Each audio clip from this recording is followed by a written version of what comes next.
Hello students.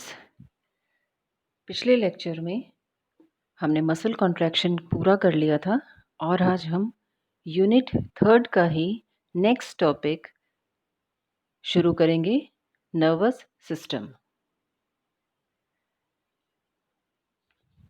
In animal kingdom, the higher the organisation, the more important becomes the system of cells that function to coordinate its activities. Nature ने दो distinct coordinating mechanisms develop किए हैं।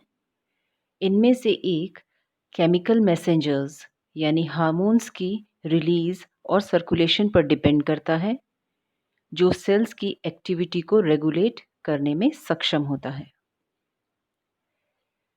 Second mechanism neurons के एक specialised system पर depend करता है, जो बॉडी के डिफरेंट पार्ट्स से इम्पल्स प्राप्त करके रिलेटेड ऑर्गन्स तक इंटेंडेड इंस्ट्रक्शंस पहुंचाता है। ये सेकेंड मैकेनिज्म ज़्यादा सुपीरियर और सिलेक्टिव होता है। टॉपिक को शुरू करने से पहले हम सबसे पहले जानेंगे कि नर्व क्या होती हैं।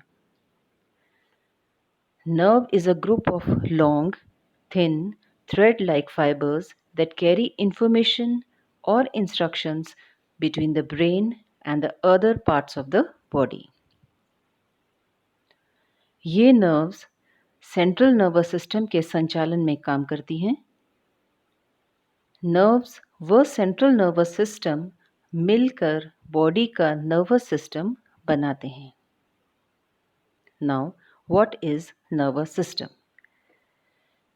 The nervous system is a complex network of nerves and cells that carry messages to and from the brain and spinal cord to the various parts of the body.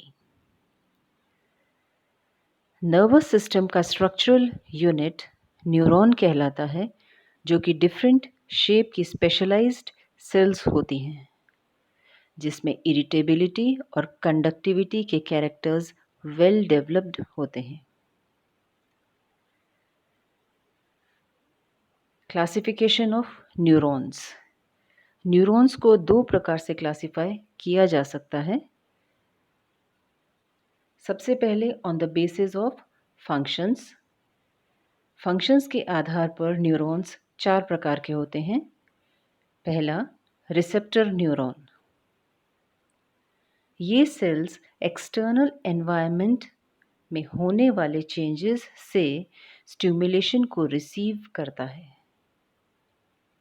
Second type, sensory neuron. यह sales receptor neurons से sensory impulse को receive कर उन्हें central nervous system में स्थित adjuster sales तक पहुंचाता है। तीसरा प्रकार है एडजस्टर और एसोसिएटेड न्यूरॉन्स। ये न्यूरॉन्स सेंट्रल नर्वस सिस्टम में स्थित होते हैं और सेंसरी इम्पल्स को डायरेक्शंस प्रदान कर मोटर न्यूरॉन्स तक पहुंचाते हैं। चौथे प्रकार का है मोटर न्यूरॉन्स। ये सेल्स सेंसरी इम्पल्स को रिलेटेड इफेक्टर ऑर्गन्स तक लेकर जाती हैं। अब आता है classification of neurons on the basis of processes. Neurons को हम उनमें से निकलने वाले प्रोसेसेस के आधार पर भी क्लासिफाई कर सकते हैं।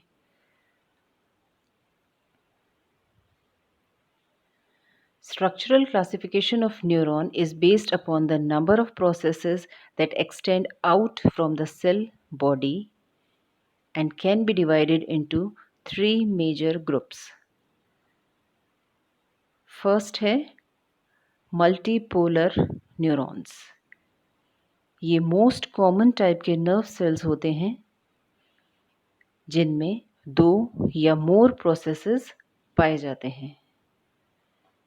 इस तरह के न्यूरॉन्स सेंट्रल नर्वस सिस्टम और ऑटोमेटिक गैंग्लिया में पाए जाते हैं।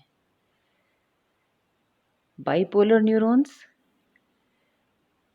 सेल्स के ऑपोजिट पोल्स से निकले दो प्रोसेसेस वाले न्यूरॉन बाइपोलर न्यूरॉन्स कहलाते हैं।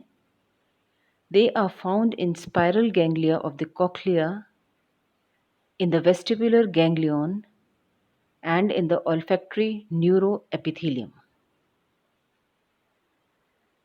Unipolar neuron. Unipolar neuron are the simplest class of neurons with a single process. यहाँ डायग्राम में हम तीनों प्रकार को कंपैरेटिवली देख सकते हैं कि मल्टीपोलर में हमें कई सारे प्रोसेसेस दिखाई दे रहे हैं, बाईपोलर में दो ऑपोजिट डायरेक्शन से दिख रहे हैं और यूनिपोलर में एक सिंगल न्यूरॉन है, neuron with a single process. Unipolar neurons, they are found in the mesencephalic nucleus of the fifth cranial nerve.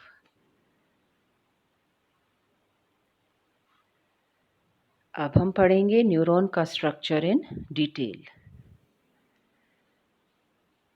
A neuron may be defined as a nerve cell consisting of a cell body which is drawn out into many processes. यहाँ हम neuron का structure देख सकते हैं. यहाँ पर एक cell body है जिसमें से एक लंबी सी सेल प्रोसेस निकली हुई है. न्यूरॉन्स ब्रेन और स्पाइनल कॉर्ड के ग्रे मैटर और क्रेनियल व स्पाइनल नर्व्स तथा ऑटोमेटिक सिस्टम के गैंग्लियन में पाई जाती हैं. डायग्राम में हम देख रहे हैं न्यूरॉन के दो पार्ट्स हमें क्लियर दिखाई दे रहे हैं, द सेल बॉडी और सेकंड पार्ट है the process of nerve cell that is axon and the dendrite. पहले हम पढ़ेंगे cell body. The part of a complete neuron that looks like an ordinary cell is called cell body or cyton. Cyton का unspecialized cytoplasm neuroplasm कहलाता है, जिसमें mitochondria, Golgi complex, neurofibrils, Nissl's bodies, melanin और lipochrome granules pigment के रूप में nucleus के साथ न्यूरॉन्स में प्रेजेंट होते हैं. न्यूक्लियस लार्ज स्फेरिकल और सेंट्रल होता है, जिसका साइज फंक्शन के आधार पर वेरी करता है. न्यूरॉन से थ्रेड लाइक प्रोसेसेस निकलते हैं जो दो प्रकार के होते हैं, dendrite and the axon. Dendrites पेड़ की तरह ब्रांच्ड होते हैं और यह एफिरेंट प्रोसेस है जिसमें निजल्स बॉडीज और माइटोकॉन्ड्रिया पाए जाते हैं. डेंड्राइट्स स्टिमुलस को सेल बॉडी की तरफ ले जाने में मदद करते हैं. एक्सॉन इफिरेंट प्रोसेस है जिसमें ब्रांचेस नहीं होती. एक्सॉन टर्मिनल्स में माइटोकॉन्ड्रिया स्पेशली ज़्यादा पाया जाता है. एक्सॉन स्टिमुलस को बाहर ले जाने का काम करता है.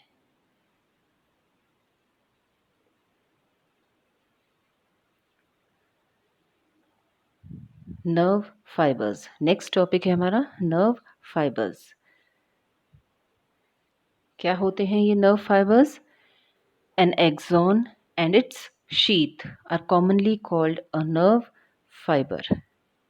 नर्व फाइबर्स दो प्रकार के हो सकते हैं, माइलिनेटेड नर्व फाइबर्स और दूसरा नॉन माइलिनेटेड नर्व फाइबर्स. पहले हम डिटेल में लेंगे myelinated nerve fibres. Myelin nerve fibres में एक सेंट्रल कोर पाया जाता है जो ट्यूब्यूलर माइलिन शीथ द्वारा सराउंडेड होता है. एक्सॉन की सरफेस मेम्ब्रेन एक्सोलेमा और उसका साइटोप्लाज्म एक्सोप्लाज्म कहलाता है. इसके रेगुलर इंटरवल्स पर नोड्स ऑफ रेनवियर बनते हैं. ये क्रेनियल और स्पाइनल कॉर्ड के वाइट मैटर में पाया जाता है। क्रेनियोस्पाइनल सीरीज के myelinated nerve fibers flat, nucleated Schwann cells की सीरीज के बने होते हैं।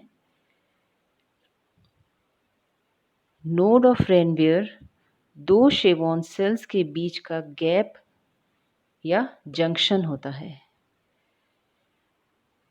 The function of the Schwann cell is to produce the myelin by winding its cytoplasm tightly around the surface of the axon. Schwann cells के बाहर चिपकी हुई बहुत डेलिकेट कनेक्टिव टिश्यू की मेम्ब्रेन न्यूरोलेमा प्रेजेंट होती है। सेकेंड टाइप का neuron non myelinated neuron, यानी कि वह न्यूरॉन जिसके बाहर माइलिन की शीत उपस्थित नहीं होती है। नॉन माइलिनेटेड नर्व फाइबर बहुत छोटी होती हैं। इनमें माइलिन शीत नहीं पाई जाती। इनका एक्सॉन शेवॉन सेल्स के एक सेंसिशियल न्यूक्लिएटेड शीथ द्वारा सराउंडेड होता है। ऑटोमेटिक गैंग्लियन के एक्सॉन्स इस प्रकार के होते हैं।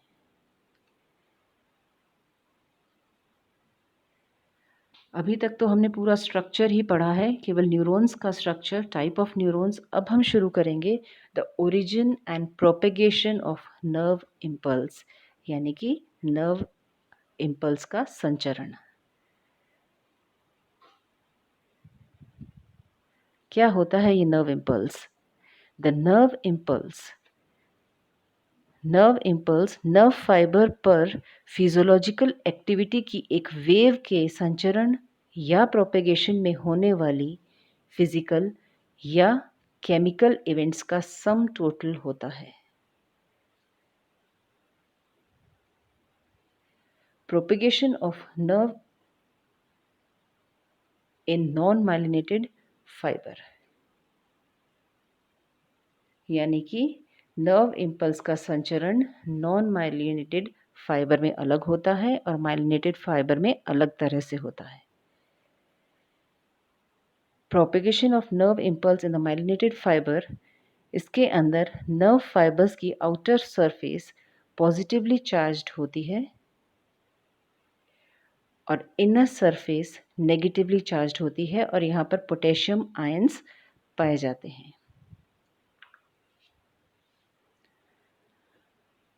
पूरे प्रोसेस को हम नीचे दिए गए स्टेप्स के अनुसार समझ सकते हैं। सबसे पहले ओरिजिन ऑफ रेस्टिंग पोटेंशियल, यानी कि शुरुआत कहाँ से होती है इम्पल्स की। एक्सोप्लाज्म व एक्सटर्नल मीडियम के बीच डिफरेंशियल डिस्ट्रीब्यूशन होता है। एक्स्ट्रा सेलुलर फ्लूइड में सोडियम व कैल्शियम आयंस की हाई कंसंट्रेशन तथा इंट्रासेल्युलर फ्लूइड में पोटेशियम आयंस की हाई कंसंट्रेशन होती है। नर्व फाइबर मेम्ब्रेन के दोनों तरफ इलेक्ट्रिक पोटेंशियल का यह डिफरेंस मेम्ब्रेन पोटेंशियल या रेस्टिंग पोटेंशियल कहलाता है। इस स्टेज में मेम्ब्रेन को पोलराइज्ड कहा जाता है। यह पोटेंशियल फिजियोकेमिकल इक्विलिब्रियम पर डिपेंड करता है, जिसे हम डोनन इक्विलिब्रियम कहते हैं। Second step, depolarisation. Mechanical, electrical या केमिकल स्टिमुलस फाइबर मेम्ब्रेन की परमिएबिलिटी को चेंज कर देता है, जिससे सोडियम आयन से स्पीडली अंदर एंटर करने लगते हैं, जिसके फलस्वरूप सेल के अंदर बाहर की तुलना में पॉजिटिव चार्ज डेवलप हो जाता है। यह reversal of electric charge depolarisation कहलाता है। Third step, repolarisation. Positively charge potassium ions sodium ions के अंतर प्रवाह यानी इनफ्लो से की अपेक्षा रैपिडली बाहर जाने लगते हैं और पॉजिटिवली चार्ज रीपोलराइजेशन के प्रोसेस को स्टार्ट कर देते हैं। अब सेल की इनर सरफेस वापस नेगेटिव हो जाती है। इस प्रोसेस को बोलते हैं रीपोलराइजेशन। Metabolic pump. सेल से बाहर सोडियम आयंस का एक्टिव ट्रांसपोर्ट और इसके अंदर पोटेशियम आयंस के कंसंट्रेशन का रीएस्टेब्लिशमेंट सेल को रेस्टिंग स्टेट में ले जाता है। इस मैकेनिज्म को सोडियम पोटेशियम एक्सचेंज पंप कहते हैं। इसके लिए एनर्जी की ज़रूरत होती है जो कि सेलुलर मेटाबॉलिज्म से प्राप्त की जाती है। The action potential. Sodium ions के फाइबर्स के अंदर जाते ही उस पॉइंट पर फाइबर की एक्सटर्नल सरफेस क्षणिक रूप से नेगेटिवली चार्ज्ड हो जाती है और इसके अलावा नर्व फाइबर का पूरा पार्ट पॉजिटिवली चार्ज्ड रहता है। इन दोनों एरियाज का पोटेंशियल डिफरेंस एक्शन पोटेंशियल कहलाता है। इस प्रकार चेंज होने के कारण एक्शन पोटेंशियल डाइफेजिक नेचर का कहलाता है।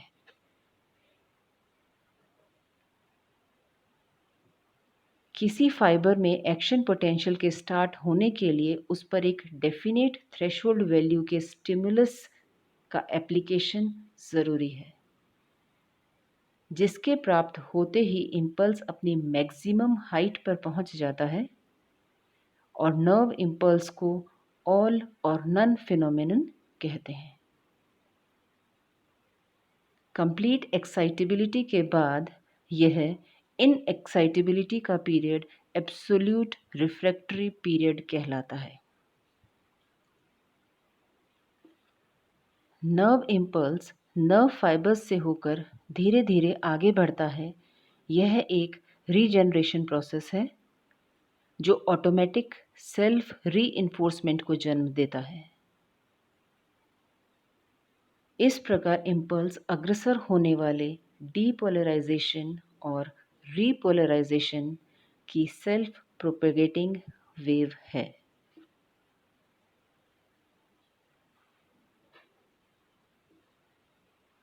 नर्व इम्पल्स का propagation in myelinated fibers. Myelin higher electric resistance वाला लिपिड रिच रैपिंग है जो इफ़ेक्टिव इंसुलेटर का काम करता है, परंतु यह इंसुलेशन नोड्स ऑफ रेनवेयर पर ब्रेक होता है। उसके बाद इम्पल्स माइलिन पर एक नोड से दूसरे नोड पर फ्लो करता है जिसे सैल्टेटरी प्रोपेगेशन कहते हैं। माइलिनेटेड नर्व्स में impulse transmission non myelinated fibres से 20 गुना फास्टर होता है। इन माइलिनेटेड फाइबर्स वेलोसिटी का डायामीटर के साथ डायरेक्ट रिलेशन होता है क्योंकि इंटरनोडल डिस्टेंस डायमीटर के प्रोपोर्शनल होता है। बच्चों, आज हम नर्वस सिस्टम में यहीं तक पढ़ेंगे। नेक्स्ट लेक्चर में हम कंटिन्यू करेंगे इसके आगे का प्रोसेस।